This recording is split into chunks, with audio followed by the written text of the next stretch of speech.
What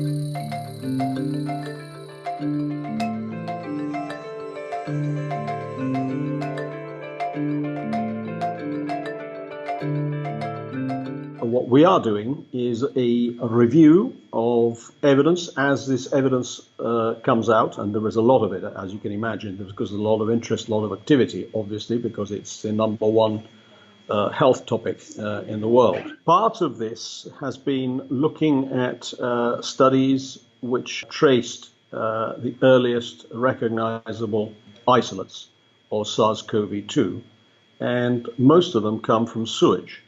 These are studies on sewage and wastewater.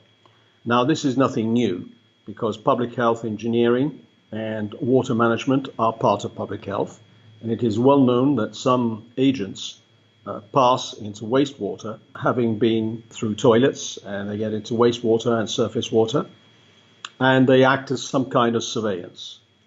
So we have a series of studies now which throw up hypotheses because they need to be confirmed. The earliest isolate comes from Barcelona in Spain in March 2019, the 12th of March. Now, this predates the first case of COVID-19 in Barcelona by about 11 months, if these results are confirmed. We have other studies, like for instance from Brazil and from northern Italy, that show a similar but later pattern. We also know that, for instance, in France, there was a case of COVID-19 in late December.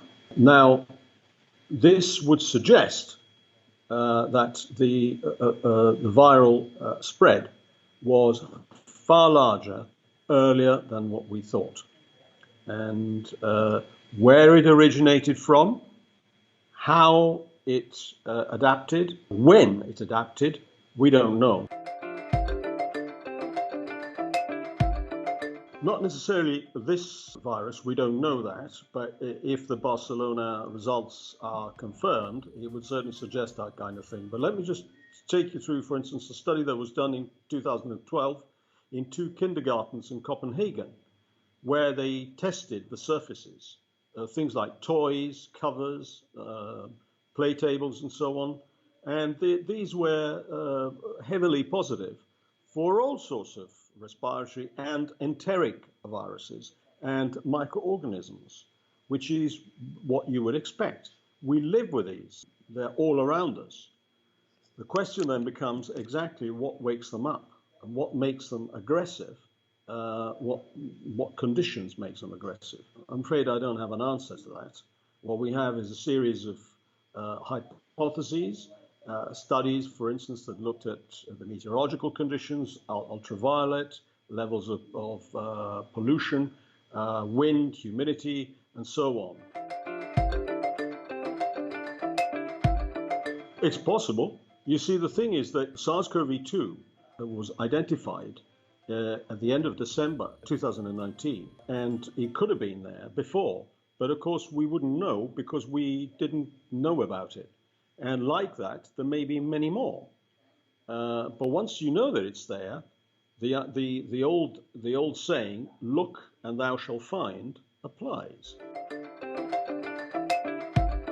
This thing about originating in China, I am not sure what significance that has. If you look at the last 10 influenza pandemics, some of them were pandemics, some of them may have not been pandemics, and some of them may not even been influenza.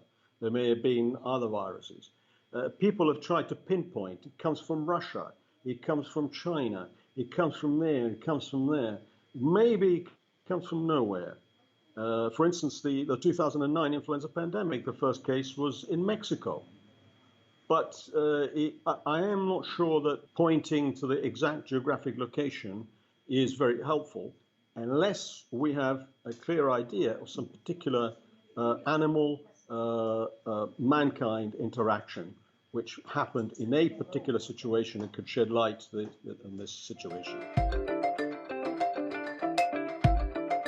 It's important to study the ecology of all microorganisms, not just this virus. We need to know a lot more.